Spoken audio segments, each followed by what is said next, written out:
Hello, everyone. This is Michael Rochelle from Brandon Hall Group. Glad you can join us today. Um, Very pleased to have Dennis and Matt and Graham join me today. I'm just waiting for the slides to be able to catch up with us, I believe. And then can everyone see our slides? And there they are. See that? The magic of technology. That is our first version of Gen AI. We actually just literally created all of those slides by just saying that one thing. Perfect. So let me do more formal announcements. I'm Mike Rochelle. I'm the Chief Strategy Officer, Principal Analyst here at Brandon Hall Group. I'm joined by Graham Glass, who's the CEO of CYPHER Learning, who's also sponsoring this webinar, and we'll give a big shout out and thank you. We have Dennis DiNoia, who's the founder of Mr. D Math, who has some extremely interesting insights on this topic. And Matt Downing is going to give us the CMO and CIO look from MedPower. So welcome, gentlemen. And our moderator, Matt Pittman, is one of our principal analysts, will be taking your chat information. So let's go through a few housekeeping slides, and then we can get started. So again, thank you, CYPHER Learning, for sponsoring the webinar. We also have a variety of things that we do at Brandon Hall Group. You all have a copy of this webinar link and the deck to talk about things afterwards, but we're always happy to host great conversations like this. We encourage you to take a look at our surveys. This is how we generate a lot of dialogue that we have on our roundtables and webinars. We have several open. So as a respondent, we also share with you the data and insights so you can benchmark against other organizations. So how do you work with us during this session? Chat's wide open. Matt will be fielding chat questions, dropping them right into our discussion real time.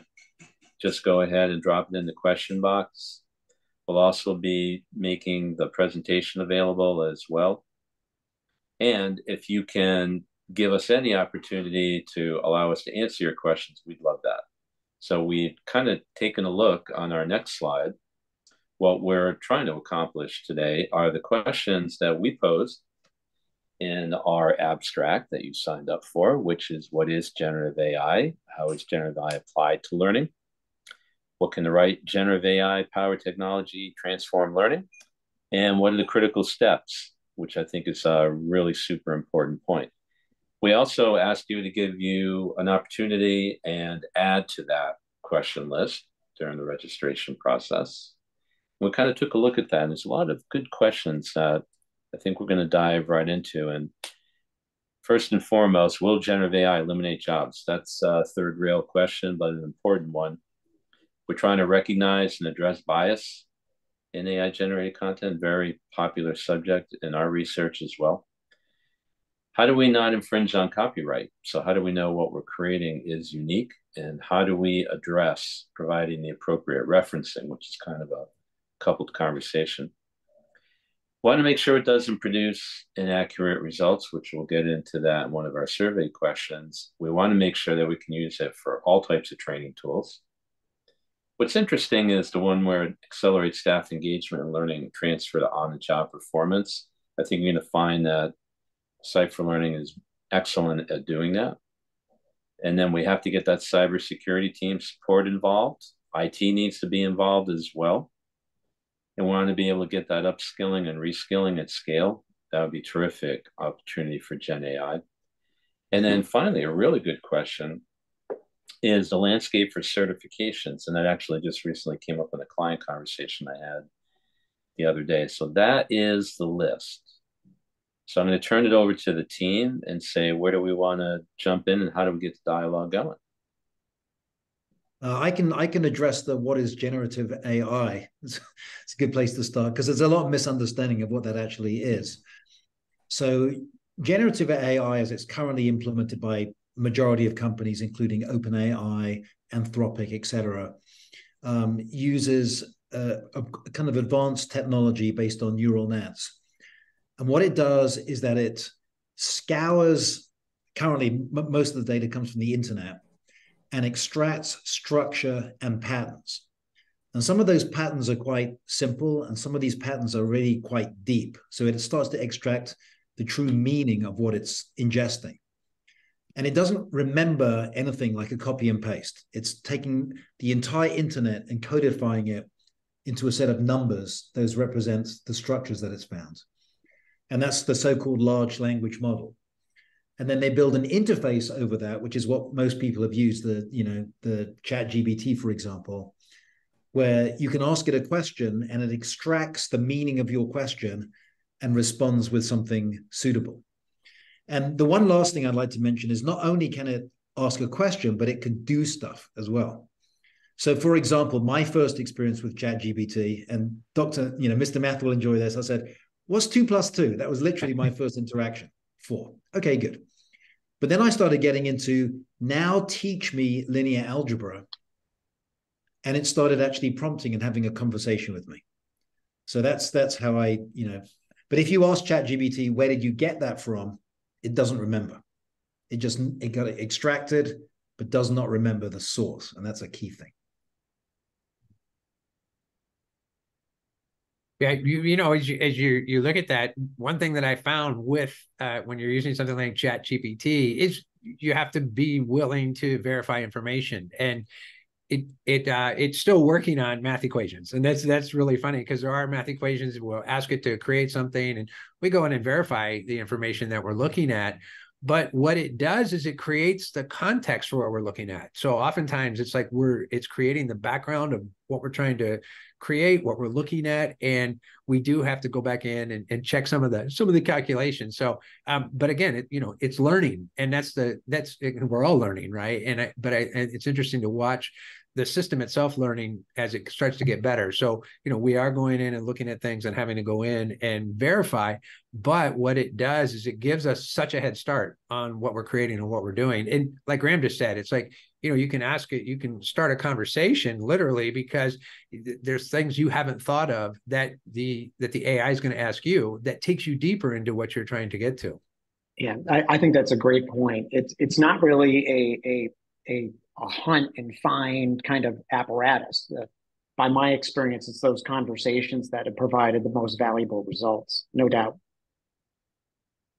So let's get to the heart of what brought us all together. So Gen AI is a wonderment, definitely. I mean, where it's just permeated our complete lives in every aspect. But how do we make it be that friend and not foe? I'm sure I speak for many learning and development professionals, like even the top question, is it a job elimination? Is it a tool for me? Does it augment? How do I apply it to learning? All these great questions around how do I make sure I use it properly and not step on anybody's toes, not infringe any copyright? How do we as a group get our audience to say that this is a friendly, fast moving, groundbreaking, shake you to your shoes, but it's a friendly approach to doing things? Yeah, I like Google's description. If you go to Bard and you start to make your prompts, the first thing they have there is your creative and helpful collaborator, here to supercharge your imagination, boost your productivity, and bring your ideas to life. And I thought that was like a great way to introduce the possibilities of what you can do with generative AI, and really encourages you to explore and have some fun with it. Yeah, I mean, I use ChatGPT every single day now. And I'll give you an example outside of the enterprise, because I know we're going to be talking about the enterprise a lot very soon. But I'm a home recording enthusiast, and I've got a very specific setup. It's a Roland Phantom 8 keyboard. It's Apple Logic. It's Apollo ADE converter, but very specific set of gear. And the way that I used to figure out how to use it is I'd go into Google and I would say, how do you do this on the Phantom 8? And I'd find some user manual and I'd read the user manual and I'd go back to Google and say, how do you do? And I'd have to piece together so much information from so many different places. It would take hours. But the interesting thing is, when it ingested the internet, it ingested all the user manuals for the Roland Phantom 8 and Apple Logic and the Apollo.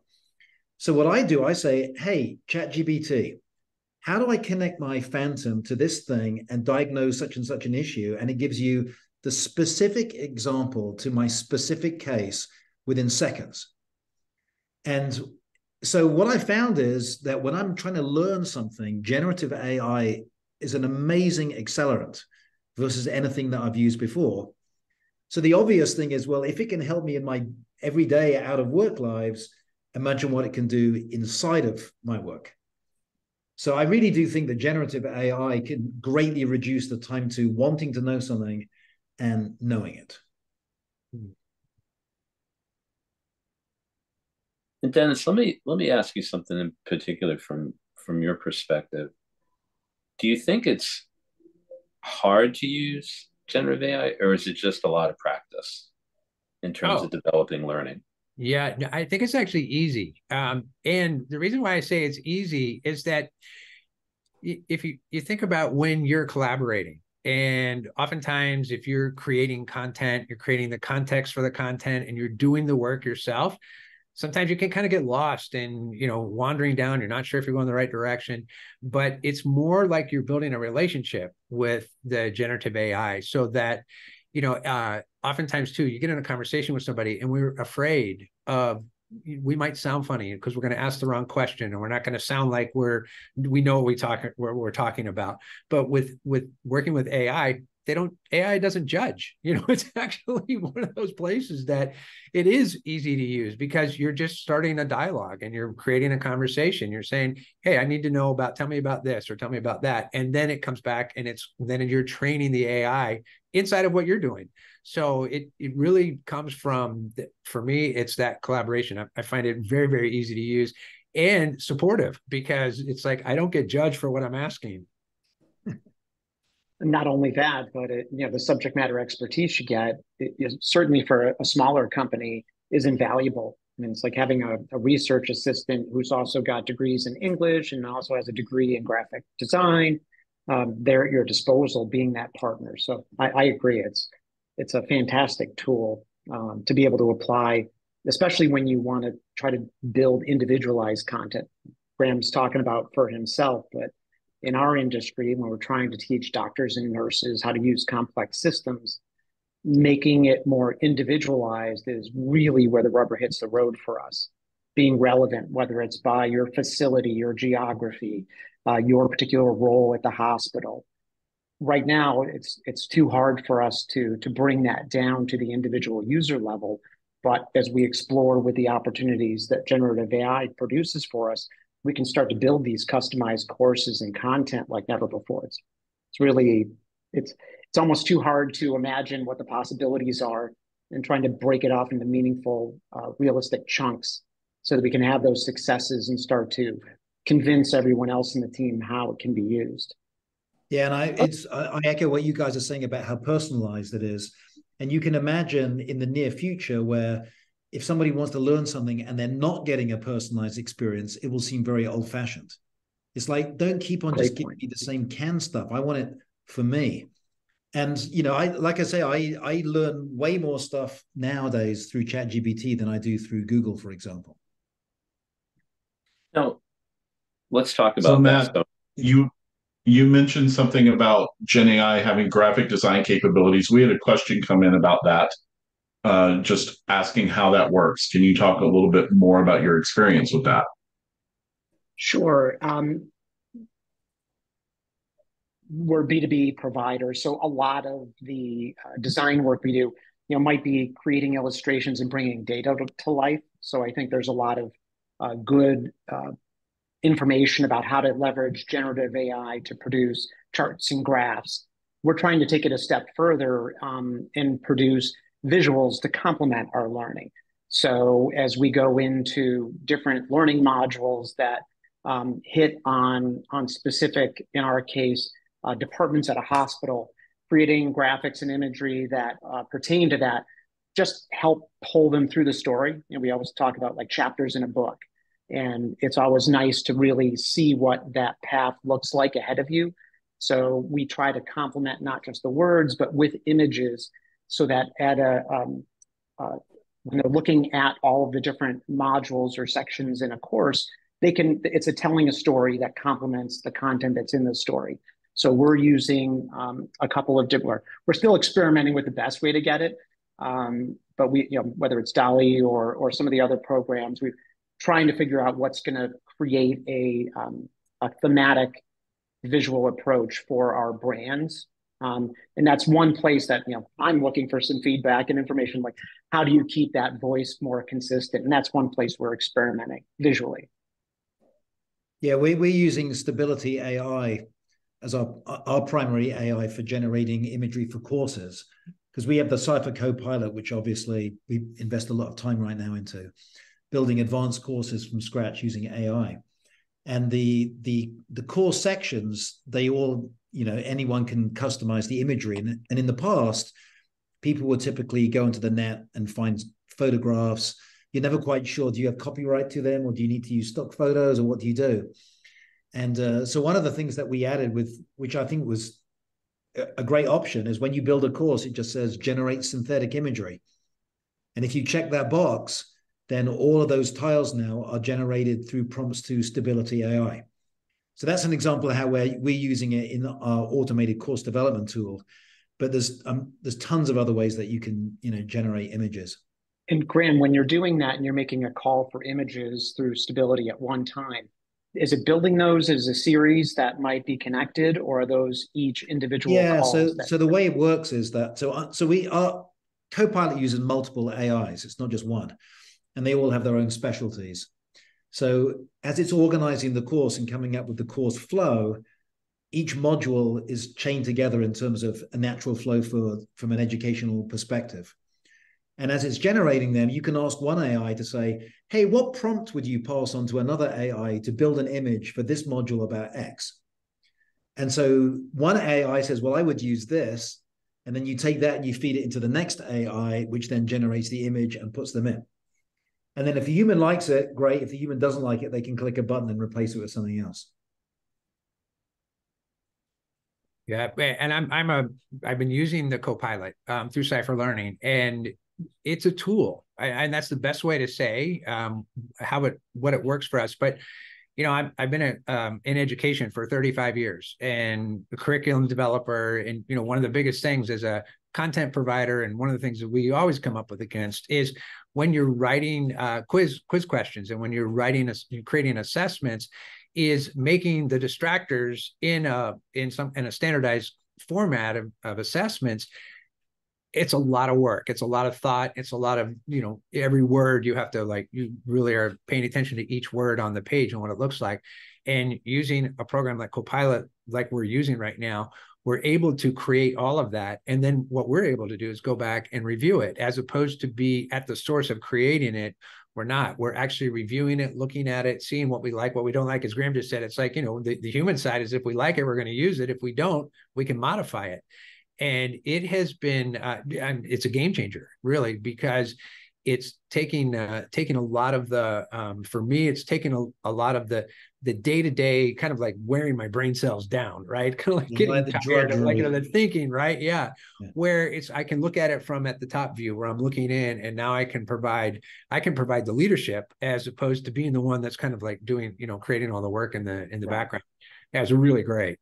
And it's like we use Copilot to then version courses. So you using that content as a seed and then iterating off that. So it's been super helpful that way. Right. Yeah, we're taking our own content we already have, and it's like, what can AI provide that we didn't think of? Because we've thought of everything we thought of, but there's even more. It's that, that the synergy, right? It's like, two heads are better than one, right? But you creating that third opinion that is always more than either person could come up with on their own. And now it's kind of like the AI with HI coming together, like that artificial intelligence with human intelligence, and the partnership is something, to me, it's like we're just at the very beginning of this, but what does it look like, and how does it open doors that we didn't even know the doors were there? Like, we can get to them now. Yeah, because I had one eye-opening experience. So when we released the first version, I remembered, well, I used to be a professor. I used to teach computer science at UT Dallas. And just like every other L&D person, any instructor, I built the course myself. And it was a long, to build the first version of my course, which was Unix and C, was a long slog, and there's long hours, and wasn't particularly pleasant. But I made it my own. It had lots of personal anecdotes and projects that I liked, etc. So I remember we released the first version. I thought, well, I wonder what it would build my old course. So because I'm an expert, domain expert, so I can easily tell. So build me a course on Unix and C, targeted adults. I want it to be in a professional tone of voice, and I would give it a little few instructions, like nudges, like, and remember to also include a project about X, And then what it generated was actually amazingly good. It wasn't a polished product, like I would have made some changes, which I would have done if I'd been still a professor. But it did 80% of that drudgery really, really well. So now, rather than spending 400 hours, like you were saying, Dennis, creating stuff from scratch, I can spend like 20 hours polishing it and making it mine. So, but yeah, I reviewed it as a domain expert. It did a really, really good job. Yeah, you touched on a really important point. The opportunity to reduce burnout, depending on your organization, that's huge. If you can cut that stress and have people focus on the students in the classroom, the people in your training room, that makes all the difference. And your focus is going to be there, and you're going to provide the added value by covering those basics and getting that platform set up. Yeah, let's get focused on this now. So we've got the content that we used to create. We have the content that we need to create. We have content that's existing outside of the organization, content that exists inside the organization. We know what our endpoint is most of the time. How do we make that all work? How do we deal with some of the questions that people are asking? How do we root out the bias? Or how do we make sure that we're not going to wake up and find out that 50% of what we put into our learning from the outside belongs to somebody else? Like, how are we managing what I would call the governance around all of this? Yeah. And Graham, particularly for you, how does CYPHER Learning kind of work through all of that so that you get the best of? Yeah, so I'll address some of them, and the other panelists can address some of the other ones. But I know that we've evolved quite quickly in our use of AI, and the Copilot 1 uses the public domain knowledge, everything up until 2022. And that actually serves a huge percentage of content that needs to be generated. And how do I know that? Because we work with tons of early access people, and they say, well, in my L&D, we're tasked with building 5 courses about digital survival skills. Can you help doing that? So it wasn't based on proprietary stuff. And even if there was a proprietary angle, you would generate 80% of it, and then you would go in and edit and add your own cultural references and your own special stuff. So using the knowledge of the entire internet can get you a long way. But that being said, though, there are a lot of people who, especially training providers, L&D, and they say, well, this version of the course is a PDF, and this course is a PowerPoint, and this course is a document. And so the next step is, how can you create a course based on your internal proprietary data, which is in format 1? Maybe it's not the best organized, it doesn't have quizzes, it's not competency-based learning, it's not gamified, but it has the main content. So coming out next week, Copilot 2, you'll be able to upload a video or a PDF or a PowerPoint or a document, Word document, and it essentially extracts this private information. It keeps it private. Any of the companies that we use their AIs, they have a data privacy statement that anything you send through the API is completely private. And these are massive companies, so they would lose a lot of money if they violated that. And then so that kind of addresses the step 2, which is building courses out of individual documents. Step 3, which is actually going to be coming out in 2024, is where you enlarge on that and you have a corporate knowledge base of lots and lots of documents that represent different portions of what you want to teach, and then use an AI to say, build me a course on X, and you can draw upon any of these documents in my knowledge base. So that's what we're doing in terms of moving from only using public to individual documents to knowledge base. And I'll build on that, as we principally use a lot of our own content, and video content is one of the things that we're going to be focused on moving up. But the course length has been an interesting experiment for us. So oftentimes we just keep adding our own content, and courses just start to get bloated. And where it's really interesting is challenging AI to bring that down to something more manageable, get it to a more micro learning format, get me to a point where I can better engage people who aren't going to be able to spend that amount of time on a course. That's really been hugely valuable for us, and having more efficient use of your words and your images, etc. Yeah, in fact, that is one thing I want to mention, and that was one of the things we built into version 1 was micro learning format, which I love micro. It's like bite-sized learning, and it's just picture and a paragraph. Click next, picture and a paragraph. And so, especially the modern learner, they kind of like that snack-sized stuff. So you could say, build me a course about digital survival skills, and one course is long form, and then build me a micro learning form, and it would generate a different course using micro learning. So on the topic of different learning formats and types, we had a question come up a little bit ago about using AI to help learners get a personalized learning experience in an instructor-led environment or in a planned learning experience. Any thoughts around maybe how to incorporate that AI, generative AI, in the live learning experience? Yeah, so we're going to be releasing that in Q1.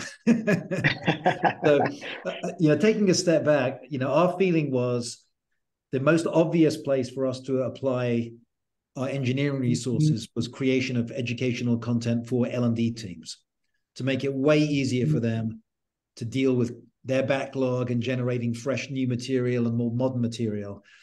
And there are, there's building on public, there's building on private. So there's a collection of features which is targeted for the instructor, the L&D team. But the second area that we're really interested in is directly to the learner. And why would we do that? Well, if I look at how I spend my day, I use ChatGPT all the time to teach me things. I want to learn something quickly. I don't need to bother an L&D person and say, can you create me a multi-hour course? I just want the answer right now, or a little tutorial, or chat with an AI expert. So that's why in Q1 of next year, we're going to be releasing the first version of our Gen AI targeted to learners. And the general idea there is that it'll just say, what do you want to learn? And it can be based on a problem you're having in an instructor-led course, or it can be nothing to do with the instructor. You just sit down at your laptop and you go, hey, how do I build a digital icon in the pharmaceutical industry? And it would just give you instructions on how to do that. Matt, it was an interesting question because in our business, we do a lot of hybrid learning.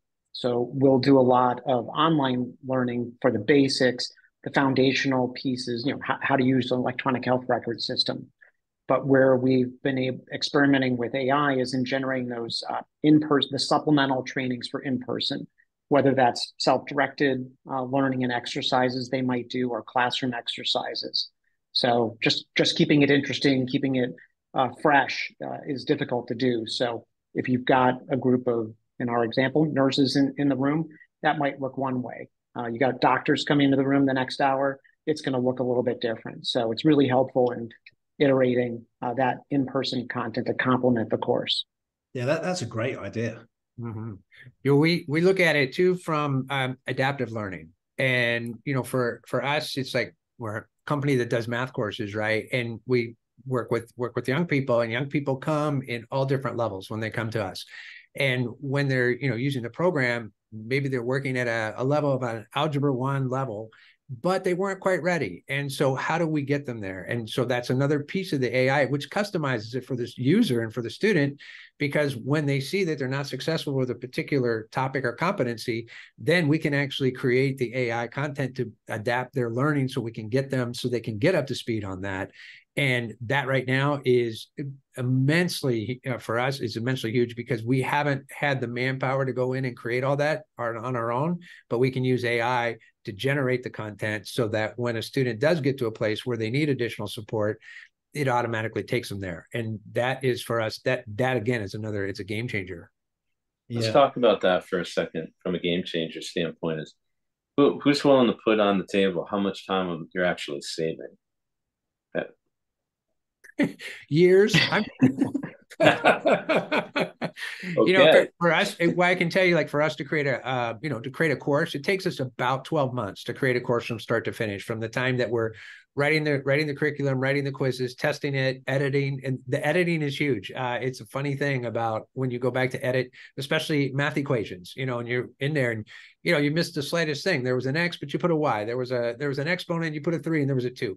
There's so much of the editing that goes back in that's over the course of a year. But we're writing quiz questions, we're writing the test questions, we're writing the content, the practice problems, the solutions to the practice problems, we're creating the videos and the editing of the videos. It is an immense project. And when I say game changer in the course of a year, it's like we can create the content, and then what we're doing is refining it, where we're bringing the content to match our brand. So then we're personalizing it to what it looks like, what our customers are used to seeing from us. Because they love our programs, they just want more, and now we can deliver more. Yeah, and I don't know if it's so much the time savings as it's more efficient use of the time you do have. I don't know about everybody else, but I never have enough time, and I'm like the fishbowl. I'll just grow to the size of whatever I can, and I think this is where you can squeeze so much more out of the time you've got, having this tool set available to you. Yeah, Let's I'll talk tell about you another. the HI piece. And Graham, I think you can weigh in on this as well. As for people out there, they're starting to kind of zoom in on, okay, I'm feeling better about generative AI and learning. Got some experts here that really are saying, okay, I can use this. But do you still have to have that? And I think it tails off of what you just said. Does it still tail off of the idea that you've got to get your subject matter experts back involved at the end? Yeah. I don't think any of you yet, right, have launched a course that's 100% created by generative AI with no double check whatsoever. So back to that HI issue. Yeah, so I'll answer that question, but I'm also going to piggyback on something that I was going to say to the previous panelists. So, I'm an educator and I've created tons of courses. I've taught thousands of people. And one of the things that everyone who's an educator who builds courses know is that there's more than one way to build the same course. So if you were going to build a course on digital marketing, there's a whole different, you can take it from the angle of a technology stack. It depends on which market you're addressing. There's lots of different pathways through the same material. And if you're going to build a course, the traditional way by hand, then usually what you do is you start off by saying, you design the course up front, and then you basically commit to that design, and then you start building out all the content according to that decision. And one of the things that I found is that using Copilot, for example, you can build a course in about 10 minutes. But every time you tell the AI to build a course, it will build it differently, which is a huge feature. It's not a bug. So what I would do now as an educator is I would tell the AI to build the same course 5 times, just right off the bat before I even start fine-tuning anything. And almost consistently, you'll find that one of them is the one that really resonates with you, the human, the domain expert. It's like, that is the one that hits the spot. And the AI, I don't think has the capability to figure out that's the one. But as a human, you can say that's the one. But you are able to get to that point of picking between 5 choices in an hour. And then Graham, when you do that, are you giving prompts, or are you just asking it the same to repeat the exercise? So in Copilot, there's not really any concept of a prompt because the AI is behind the scene. So in Copilot, you basically get a slide out form and you just tell it what you want. Like, what's the name of the course? What tone of voice? What language? 50 languages. What's the audience? But you can also, it has additional instructions, and you can say, I want a course, but give it an Avengers theme. And I've done that, and it's quite cool to see it teaching digital marketing using superheroes. But so you give it essentially the same instructions 5 times. That's one approach. So there's no prompts necessary. Alternatively, you might experiment with 3 or 4 different instructions, nudge it this way, nudge it that way. But once again, going back to the original question, it's the human being, the domain expert, the one who's going to have to deliver the course, the one who knows what it's like to take a course. They are the one who are reviewing, making the selection, and then fine-tuning it. Have any of you tried your organization's voice in terms of creating it? Like, you can use Gen AI and say, do it in the voice of like Mr. DMath. or you can do it in the voice of. Are you experimenting with styles and approaches that are unique to your organization? We're going to. That's probably the best way to say it, because we're in an evolution really of what AI can do, and you wake up in the morning and you're hearing something else new that's coming out, and something else that now is like out there to use. So yeah, absolutely, we are heading in that direction. For me to be able to know that my voice can be synthesized and then recreated and put out there. Even the likeness of my image, right? It's like, how many different things can we do? And again, it's like it really becomes that it's an opportunity, right? And Dennis, later on this year, you are literally going to be able to have voiceovers in your voice in Copilot.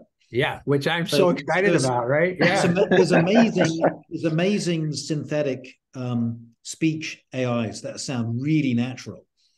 And the one that we're using is one where there's a huge palette. I can have a elderly British dignified gentleman, or I can have it sound like an American school kid, or whatever's relevant to my course. But the AI that we're using also supports your own voice. So all of that stuff is coming great. very soon. For some of our longer form courses, we have experimented with different voices to really hold the learner's interest. And I'm excited about that kind of idea, where you can mix it up and have some different voices coming in to keep people interested. And Michael, to answer your question, we've experimented not so much with the personality side of it as like subject matter expert angle, which in turn gives some personality. If I'm a subject matter expert in a particular field, that seems to adjust the tone for us. So it's more degrees versus, a more significant shift in that area. And that's kept us on point as far as having a singular voice from that subject matter expert's perspective. Last question for the group before we dive into the data is, it sounds like you've been through the cycle enough. Don't mean to put any of you on the spot, but are you getting more interesting, better feedback from the first round of Gen AI assisted learning than the learning that you did without? Are the learners picking up on the difference? I guess the good news is not a lot. Yeah. The only thing we've seen is that, our students are used to a particular way that we deliver the course, which is through videos where they hear our voices. But that is, again, that's what we're going to see is going to be able to be new. And then we're going to be able to deliver that. So but the content, we've actually rolled out a couple of courses and let some kids try it. And we've had people look at it and they don't know the difference. It's pretty amazing to see because of the style of writing and what they see and the way the content's delivered. For us though, but knowing that we're going to be able to work on and have our voice synthesized so that we can continue to deliver our product our way, right? We know that we're headed in that direction. So, but content wise, our students, they feel comfortable with what we've originally created and what they're seeing now. Excellent. So let's jump into the registration question. I encourage everyone to still ask questions through chat, but want to show you what you yourselves as attendees and registrants to the roundtable said about ChatGPT and other generative AI tools. So the original question was, how many of you tried it? For the 26% that say no, what's the number one reason why they should? It's just amazing. You don't know what you're missing. It really is. I mean, it's amazing. It's really, I would say it's like incredible helpful to me. Yeah. My own learning journey, both inside and outside of work. Even if I wasn't using it at work, I'd be using it at home. It's like anything that I'm interested in, I can get answers to really, really quickly. Yeah, and I'll give you the hard truth. I really do think, like, when I first heard about ChatGPT, I had no idea what to expect. And I remember I said, what's 2 + 2? 4. Okay. How would you do a square root of this? I started with math. I don't know really why. And then when I got to the point where teach me linear algebra using the Socratic method and it started doing it, it's like, oh my goodness, this is like so far beyond what I was expecting. But if you haven't tried it, then you really don't know what you're missing. Right. I was going to say your peers and your competitors are doing it, so you should pay attention. I like that. I like that one a lot. That's for sure. Yeah, and it's funny. I was having a chat with some. This is a separate webinar focused on K through 12, and they were asking, and lots and lots of teachers haven't even used ChatGPT yet. And I was quite candid. I said, like, honestly, a lot of kids actually prefer learning using YouTube already, as opposed to what you're teaching in school. They're going to prefer using ChatGPT way more than YouTube. So you, a teacher, you really need to figure out how to leverage ChatGPT quickly. Otherwise, more and more of your students are going to be tuning you out. Right. It's like sad but true. It reminds me of when calculators came out and the graphing calculator came out, and it was 25 years ago, whenever it was, and I was one of those classroom teachers, math guys, like, we're not using a calculator, we're going to do it the old-fashioned way. You need to know how to do this by hand. And I was so resistant. I was the 26%. I was the no. I'm not going to look and see. Until I sat down and I went out and I just bought one of those graphing calculators, and I started to look at what it could do. And what I discovered was that it wasn't about the manual labor of kids going through and graphing and doing things. Instead, we actually could have a conversation about looking at what's behind the graph and what's actually happening, so we can have interpretive kind of conversations as opposed to the manual kind. And that's what I see in generative AI, is that what it's doing is it's actually opening up things that, for me, it was like, I'm taking the manualness out of it and getting into where we can get into more interpretation and design and creation. And it is just a whole new world out there that, but I was resistant, same thing with the calculator. I was like, I'm not going to do it. I'm old school. There's no way. And then once I got my eyes open to it, it was like, this is a whole new world. And what a difference it's made for our students. It's been huge. Right. Good point. Let's go to the next question. So we asked folks what the impression of generative AI was. I'm sure everyone remembers. And we basically had 3 categories: fun tool, but don't see using it; interested in seeing the utility; and not sure. For the folks that are the fun tool, don't see using it, and not sure, how do we get them to move into it? Yeah, it's more than interesting. I think Graham nailed it, which is, it's amazing, right? How do we get them to have this slide become one bar in the middle saying 100%? You have to try it. I'm going to take a guess that if you're not sure because you actually haven't tried. Go back to my calculator, right? It was what had me say, no, I'm not going to use the calculator, is because I hadn't tried it. And I think that's going to be the biggest thing. It's like with anything, it's like, get your hands in there, get in, start playing with it, start seeing what's possible. And those numbers are going to move, and you're going to find yourself in that middle column. Yeah, I think a lot of people, when they first heard about generative AI, a lot of people will classify it, well, it's really just a sophisticated lookup mechanism. It's just like a better search tool or something like that. Right. And they're not really interacting with this thing. And when you start having a conversation, it's like talking with a leading expert in any subject about anything. And this is just ChatGPT 4. I mean, so I've watched countless videos now with chief scientists from OpenAI and Anthropic and all the usual suspects. And they think that AGI, annual general intelligence, is coming sometime in the next 10 years based on their own usage. Now, yeah. I don't know the specific, but the point is that it's getting better really fast. Mm-hmm. And so not only the time to start learning it is now, because if you get left behind, that won't be. And it's not just. Obviously, CYPHER's done a great job building a multifaceted tool set that can help build an entire course. But there's also a lot of more focused applications, and there's now specialty AIs that, or at least the front ends being designed to help you tackle very specific tasks. Mm-hmm. So I encourage people to go out there and take a look at what tools would be most helpful for you in getting started. And it's not necessarily building a whole course. It might be analyzing a data set so that you can interpret that better for a particular course. Start small, and you'll see how it can build into something bigger. Yeah. And in terms of accessibility, So ChatGPT-4 now is rolling out just voice interface. So you don't even have to type. You can just talk with it and it'll talk back to you. And I've got a 6-year-old boy and he's going to love this stuff because he'll be able to learn about astronomy and galaxies and all this stuff just by chit-chatting, just like he's talking with one of his friends.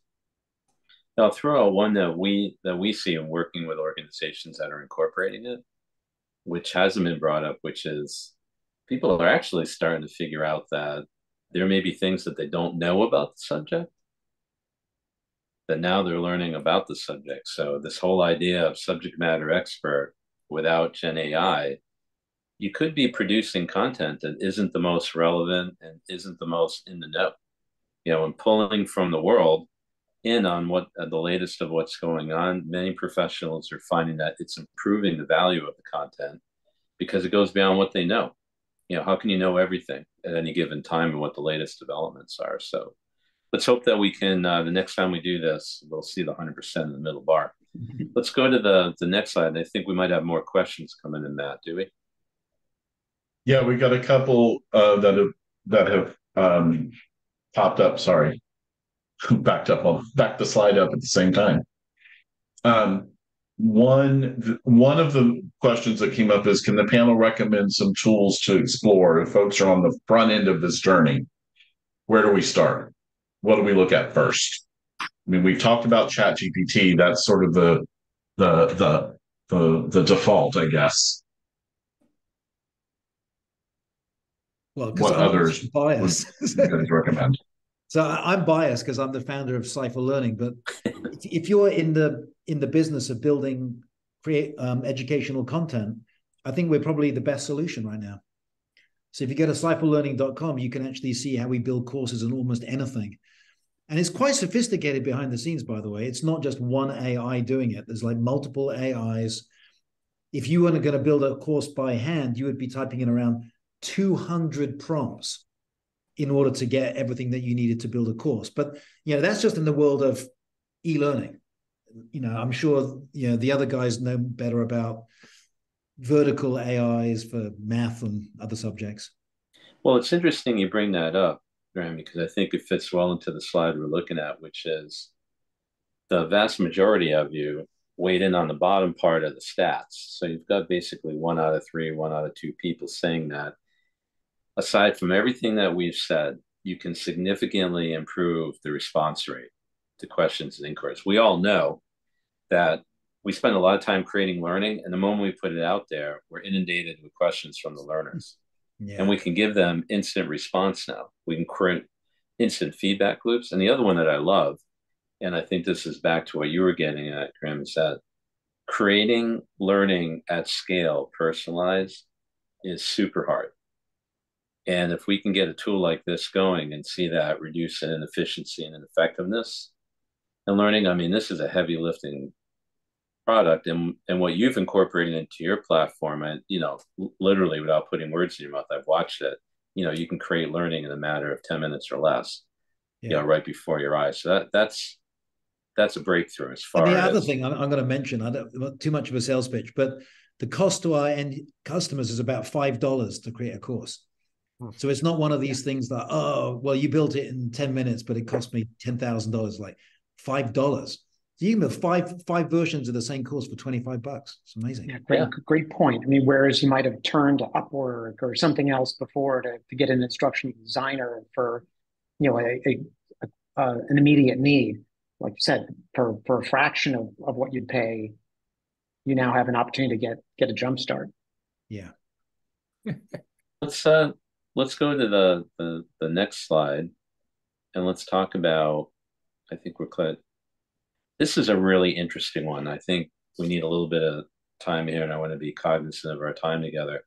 But we asked about challenges because everyone always wants to talk about the challenges. And it was really interesting. We were talking about this before we started the roundtable today, is about 1 out of 3 people are feeling towards, the right-hand side of the graph that they're challenged with, what can I actually create as reasonable expectations? Like, I don't want to overpromise Gen AI and learning to my organization. How do I stay on top of the tech advances? And we just saw the live question of, what's even the name of these things, and How do I learn more about CYPHER Learning? And then the source and the level of expertise. And I think the last one I'd like to start with first, which is to the three of you, and particularly the practitioners, and Matt and Dennis. Have you had to create a new level of skills and competencies within your learning team to use Gen AI effectively, or products like CYPHER Learning in particular, which, I went through a briefing with Graham and his team. It seems like anyone can jump in and start creating really great content, and there's no learning curve. Yeah, I would agree. I give CYPHER kudos for that. It takes very little effort to get started there. And like Graham said, iterating, creating different versions of something and comparing those and trying to find which one has the best match for your voice is really easy. So that's great. Outside of that, sure, it takes some practice. And I think what we said at the beginning about having conversation, asking different questions, really building on the prior knowledge, because everything that you ask a question about is just additional reference for the next question. And I find that that's really a great way to refine and explore new areas, is by just keeping the conversation going and asking about things that have come up in prior chats. Yeah, for us using Copilot, to train my staff on it, literally by the time I'm done showing them how I set up a course, they're fully trained. I mean, it's like the whole thing's about 10 minutes, right? One thing that I can also say about how Graham and his team have taken this on from CYPHER Learning, and is that it comes back to the AI HI conversation, because what happens is that we're using it, we're seeing what's working, and we're seeing things, and then CYPHER Learning is coming back and saying, what else would you like to see? And how else can you use this? And what kind of tools can you see? So they're looking from us as people that are using this for our customers, for our students, and for ourselves to create the content.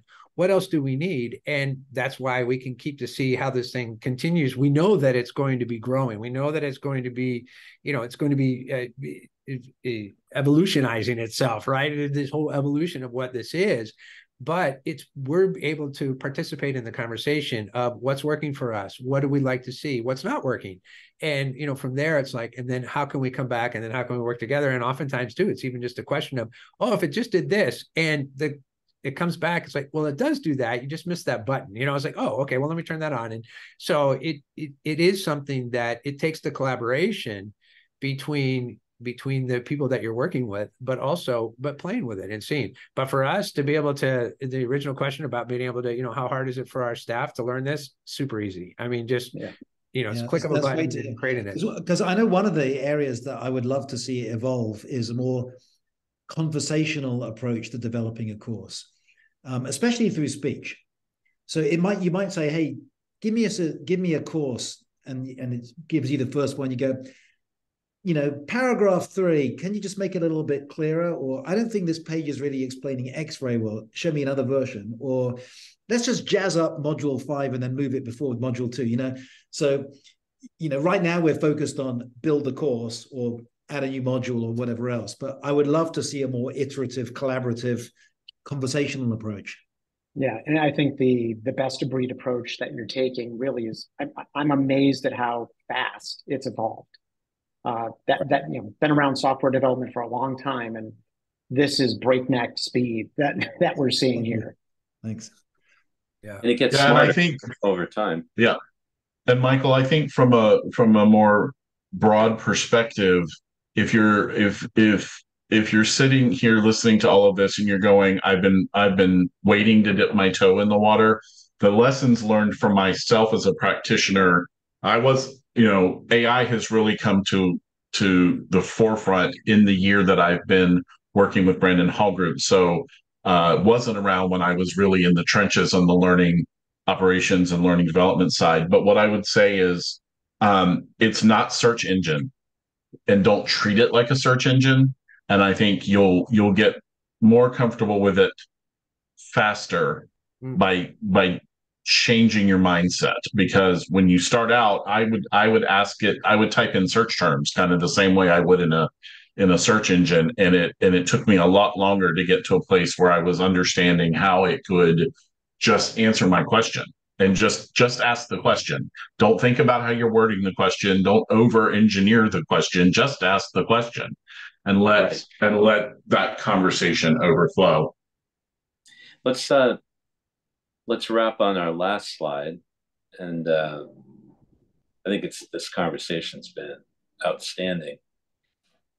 We've talked about all the different approaches and uses and best practices. It's interesting that 1 out of 2 of our audience believes that enhancing, accelerating, scaling learning content development.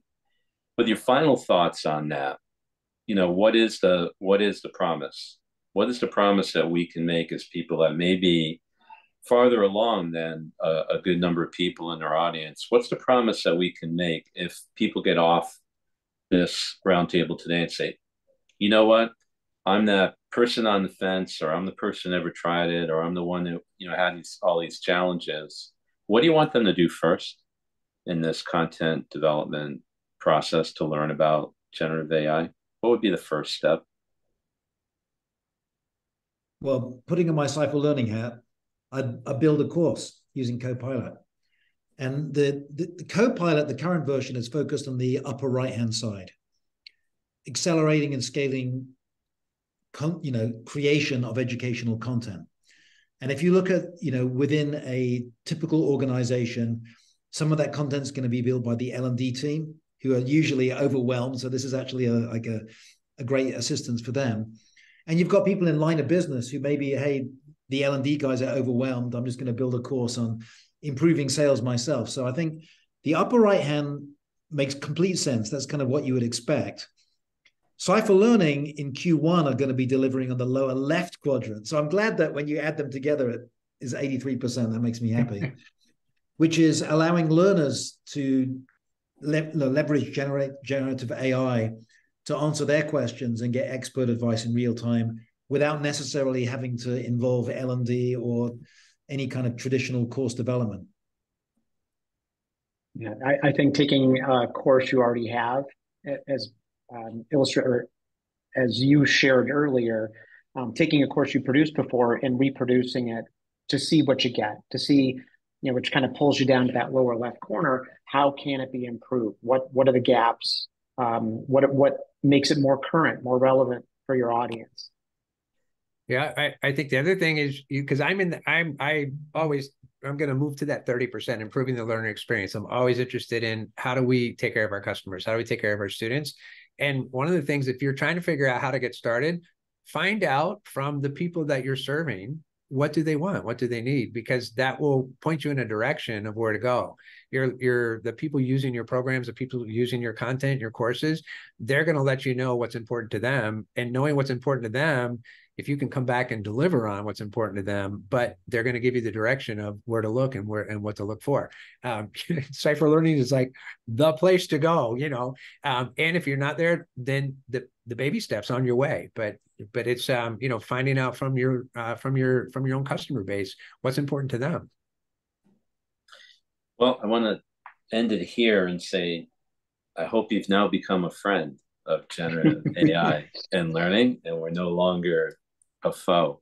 I can't thank enough Graham and Dennis and Matt for joining us today, and also Matt Pittman from our team, principal analyst, great insights and great work in answering and helping along with those questions.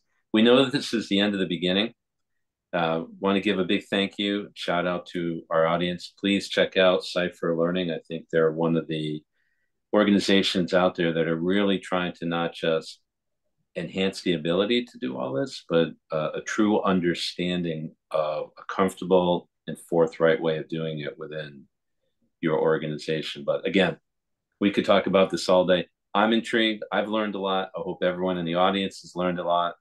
And we look forward to speaking with you soon. If you have any questions, you know where to find us at brandonhallgroup.com and CYPHER Learning. Thank you very much. And we look forward to chatting with you in the future. Good luck with your Gen AI experience.